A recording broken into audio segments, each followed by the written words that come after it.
Bienvenidos a Salud desde tu Ser.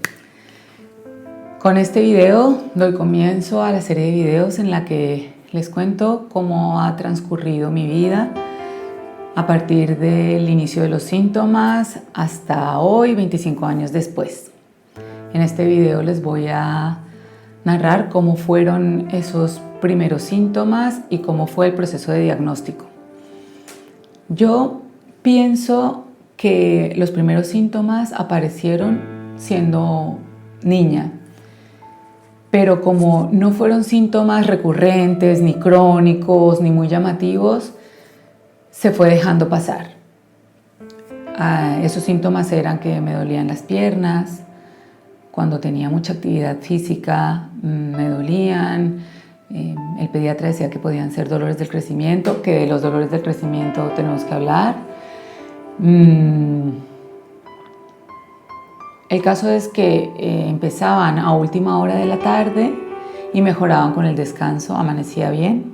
Entonces era como que no se le dio mucha importancia a aquello. Esto fue durante un largo periodo de mi niñez, hasta que poco a poco fueron desapareciendo. Realmente el primer síntoma inequívoco que ubico en el tiempo, yo tenía aproximadamente 20 años y una mañana me levanto con un dolor muy fuerte en los hombros. Era como sentir que ardían, como un incendio. Este dolor me limitaba el movimiento de los brazos, me costaba levantarlos, me costaba peinarme, me costaba hacer movimientos durante un rato por la mañana, pero iban mejorando durante el día conforme se calentaba el cuerpo. Pero al otro día amanecía exactamente igual y así estuve aproximadamente 10 días. Aquello pasó. No le di mayor importancia porque como durante el día mejoraba, era como que ya me olvidaba de aquel dolor y lo volví a recordar por la mañana. Sin embargo, aunque no tuve un brote con esa intensidad el siguiente año y poco, sí que periódicamente tenía molestias cuando me levantaba en los hombros. Hasta que llegó el día en el que, pasado año casi y medio, un día cuando me voy a levantar, amanezco con el dedo gordo del pie derecho adolorido, muy adolorido. Cuando voy a poner el pie en el suelo, al apoyar, percibo un dolor muy intenso. En ese momento pensé pues que me había dado un golpe y no lo recordaba, o el calzado, o podía ser cualquier cosa. No le puse mucha atención, pero estuve con ese dolor 2 semanas, por lo menos. Y sobre las 2 semanas empecé con un dolor en la rodilla izquierda, muy fuerte. Me costaba mover la pierna, articular el movimiento. Tampoco le puse mucha atención porque en aquel momento yo tenía 21 años, era como que todo era salud hasta ese momento en mi vida. Tenía además un estado de salud excelente. No estaba ni acostumbrada a los médicos, ni a los dolores, bueno. Pasa el tiempo y transcurren 2 o 3 semanas y empiezo con el mismo dolor de la rodilla izquierda en la rodilla derecha. Y entonces ya digo, voy a llamar al médico. Entre que llamo al médico, pido la cita, me la dan y llego al médico, ya estaba con dolor en los 2 dedos gordos de los pies, en las 2 rodillas y en las caderas. Dolores que poco a poco iban haciéndose más intensos y más crónicos.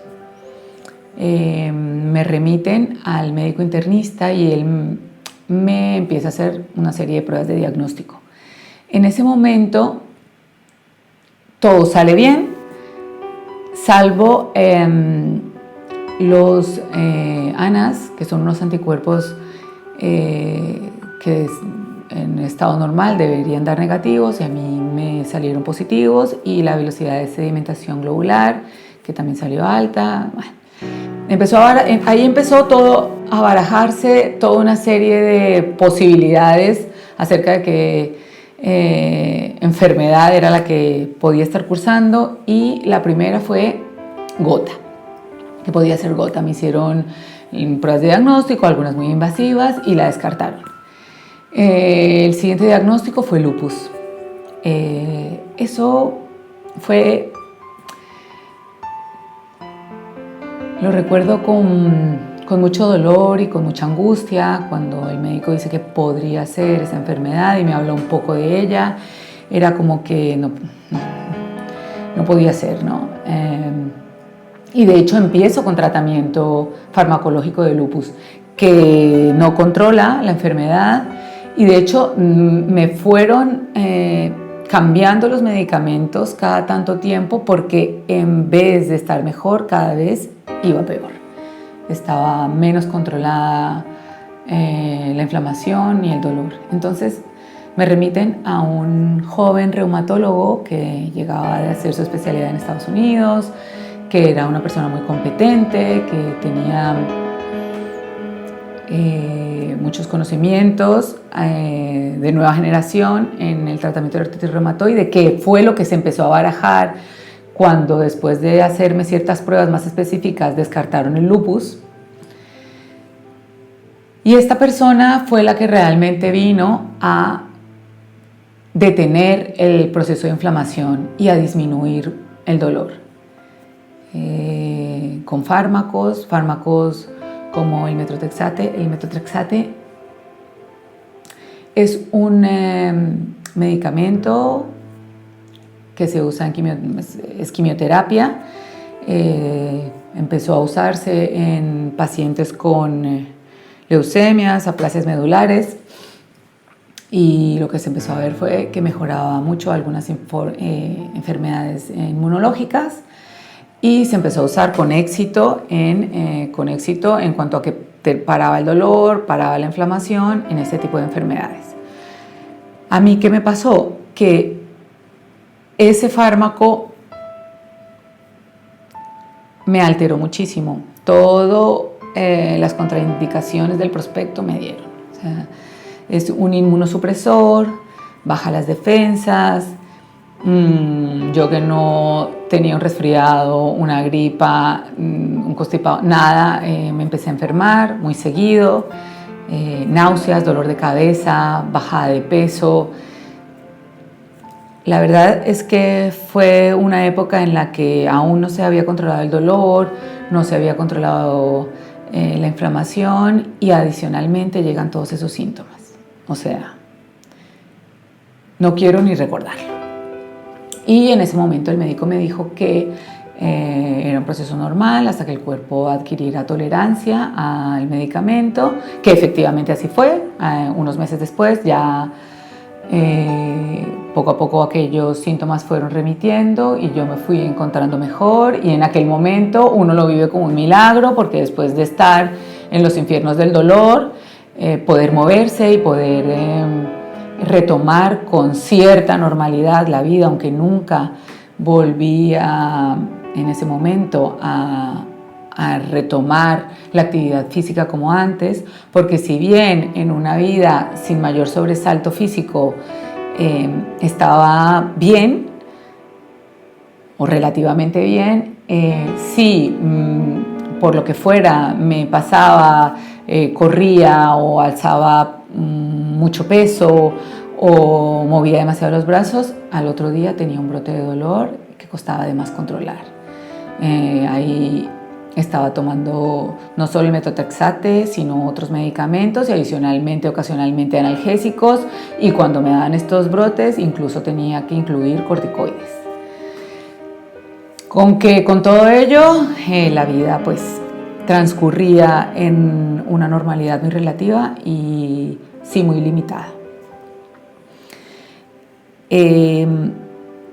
Yo recuerdo que en aquel momento, cuando empezaron las pruebas de diagnóstico sobre todo las que tenían que ver ya con el lupus o la artritis reumatoide. Recuerdo que cuando iba a hacerme las gamografías o las ecografías, en la sala de espera las personas eran muy mayores y algunos de ellos tenían las manos deformadas, las manos llamaba mucho la atención, o la espalda, su posición era bastante antinatural. Y claro, después de todo lo que te dice el médico, de lo que también yo iba investigando en ese momento, iba preguntando, cuando ves eso es descorazonador, porque tienes 21 años y parece que la vida se va a limitar en mucho. Parece que fueras a terminar así. Además, en aquel momento, hace 25 años, la artritis reumatoide era una enfermedad de adultos mayores, no era una enfermedad de adultos jóvenes. Era rara y muy poco frecuente. Con lo cual, pues, a diferencia de ahora, que años después, la artritis se ha convertido y la enfermedad inmunológica se ha convertido en parte de la vida de adultos, adultos jóvenes, niños, con lo cual habría que hacer un análisis de qué es lo que está afectando nuestro modo de vivir, que está alterando tanto nuestra salud.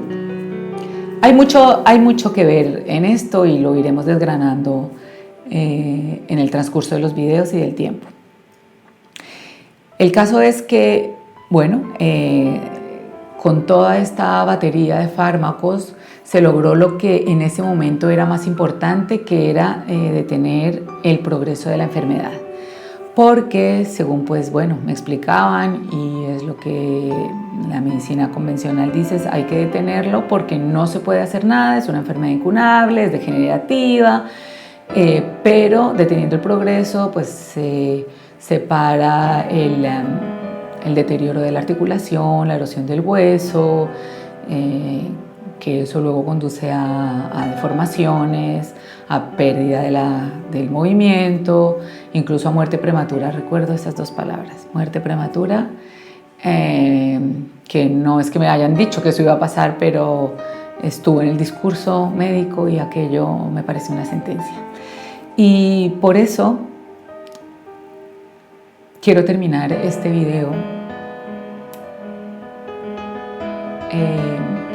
transmitiendo que esos diagnósticos no son sentencias.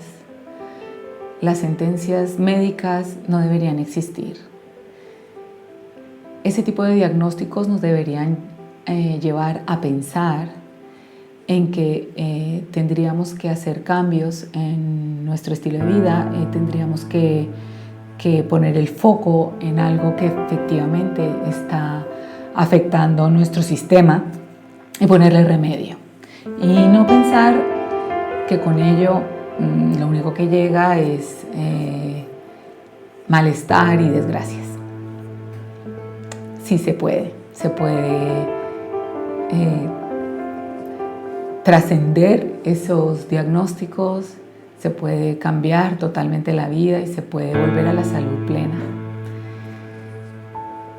Y bueno, con este primer video en el que les he contado los inicios de la enfermedad, termino, y en el siguiente les voy a contar cómo fue, digamos, la segunda etapa de este recorrido en el que tengo que migrar, hago una migración y ahí se altera también un poco mi vida. Bueno, pues un abrazo muy fuerte para todos, nos vemos en el siguiente video.